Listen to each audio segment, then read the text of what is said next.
الحمد لله رب العالمين والصلاة والسلام على رسول الكريم أما بعد فأعوذ بالله من الشيطان الرجيم بسم الله الرحمن الرحيم فإذا جاءت الطامة الكبرى يوم يتذكر الإنسان ما سعى وبرزت الجحيم لمن يرى فأما من طغى وآثر الحياة الدنيا فإن الجحيم هي المأوى صدق اللہ العظیم۔ واجب الاحترام سامعین السلام علیکم ورحمۃ اللہ وبرکاتہ۔ سورہ النازعات کی 34 سے لے کے 39 نمبر آیات تک تلاوت کرنے کی سعادت حاصل کی ہے۔ ان آیات کا ترجمہ یوں ہے: پھر جب آئے گی سب سے بڑی آفت، اس دن انسان یاد کرے گا جو دوڑ دھوپ اس نے کی تھی، اور ظاہر کر دی جائے گی جہنم ہر دیکھنے والے کے لیے۔ پس جس نے سرکشی کی ہوگی اور ترجیح دی ہوگی دنیاوی زندگی کو، تو دوزخ ہی اس کا ٹھکانہ ہوگا، اللہ کا قول سچا ہے جو بڑی ہی عظمت والا ہے۔ عزیزان گرامی قدر، یہاں سے اب پھر قیامت کے احوال کا ذکر شروع ہوا ہے، اور آیت نمبر 34 میں لفظ طامہ ہے۔ یہ طامہ جو ہے اس کا مطلب ہوتا ہے اعظم الدواہی، یعنی سب مصیبتوں سے بڑی مصیبت، اس کو الطامہ کہتے ہیں۔ جو چیز اپنی مقدار میں یا اپنی تعداد میں کثرت سے ہو، اس باعث سے وہ دوسری چیزوں پر چھا جائے، اسے الطامہ کہا جاتا ہے۔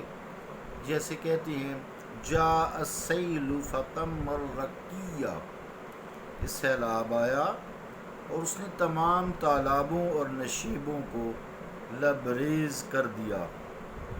جری الوادی فتم علی القری، وادی میں پانی کا ریلا آیا اور اس نے تمام حوضوں کو بھر دیا۔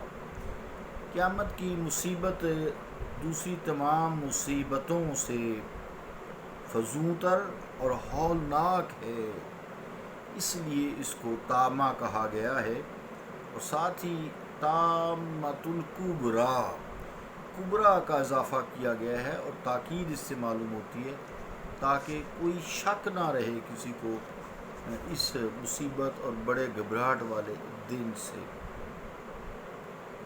عزیزان گرامی قدر، اس کے بعد فرمایا گیا کہ جو انسان ہے یوم یتذکر الانسان ما سعی، اس کی ساری یادداشتیں لوٹ کے آ جائیں گی، اس کی زندگی کی فلم اس کی آنکھوں کے سامنے چلنی شروع ہو جائے گی۔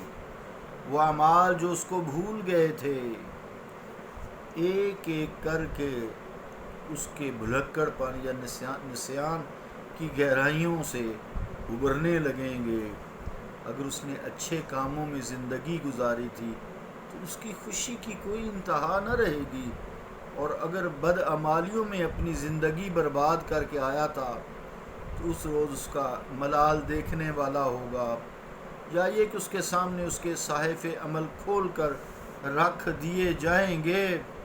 جو باتیں اس کو بھول چکی تھیں، فراموش ہو چکی تھیں، وہ بھی اب یاد آنے لگیں گی۔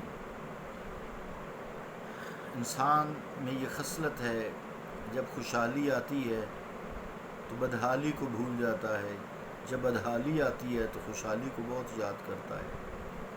اس طرح انسان کو بھولی ہوئی چیزیں یاد دلائی جائیں گی، اس کے اعمال، یا جب وہ انکار کرے گا تو اس کے سامنے سارے اعمال جو اس نے گناہ کیے تھے، برے کام، وہ سامنے رکھ دیے جائیں گے۔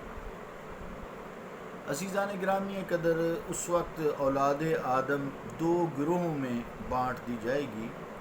ایک گروہ ان لوگوں کا ہوگا جنہوں نے سرکشی اختیار کی تھی اور اللہ تعالیٰ کی حدود کو توڑا تھا، اور دنیاوی زندگی کے آرام و آسائش کو ابدی یعنی آخرت کی مستقل زندگی پر ترجیح دی ہوگی۔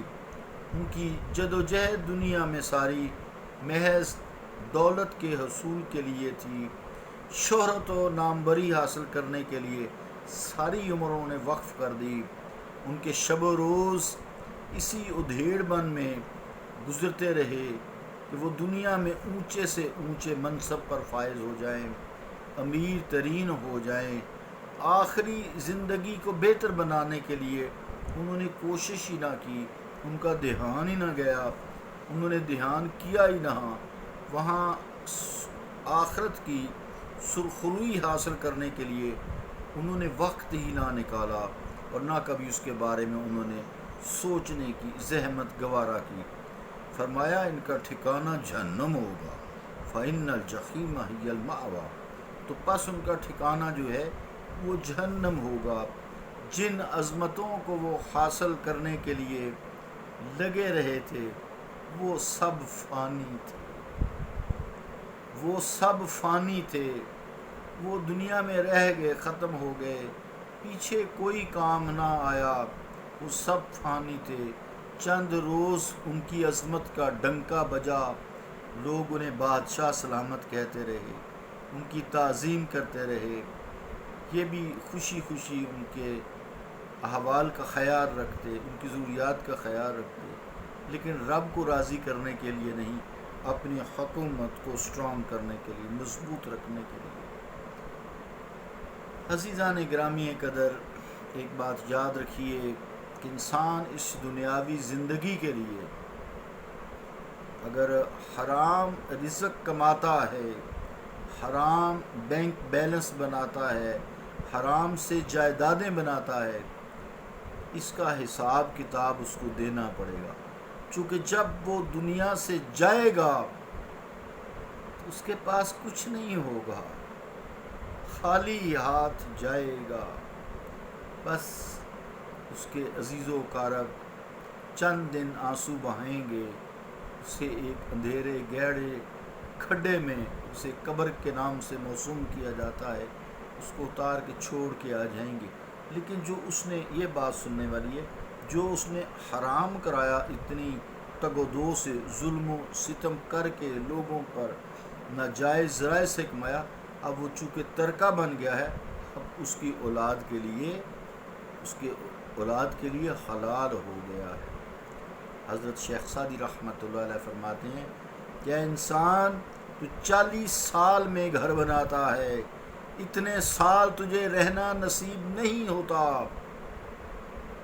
تو جس طرح بناتا ہے اس کا حساب کتاب تجھے دینا پڑے گا، لیکن تیرے پچھڑے عیش کریں گے۔ عزیزان گرامی قدر، انسان کو دنیا ضرور گزارے، بہت اچھی گزارے، اپنے لیے فیسلٹیز پیدا کریں، فیسلٹیز کی خواہش بھی رکھیں، کوئی ایسی بات نہیں ہے، لیکن رزق حلال ہونا چاہیے اور آخرت پہ نظر ہونی چاہیے۔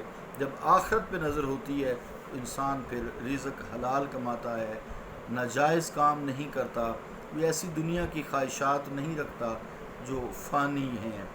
تو اب جو جتنی بھی اس کا عظمت کا ڈنکا بجا، لوگ اسے بڑا امیر کبیر کہا کرتے تھے، اسے بادشاہ سلامت کہا، وزیر کہا، بہت سارے القابات سے نوازتے تھے، تو اب وہ فنا کی وادیوں میں گمنام ہو گئے ہمیش ہمیش کے لیے۔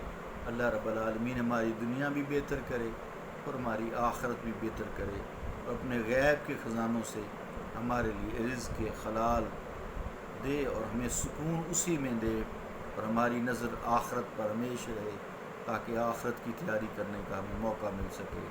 صلی اللہ تعالی علی رسول خیر خلقہ محمد وعلی آلہ واصحابہ اجمعین برحمتک یا ارحم الراحمین۔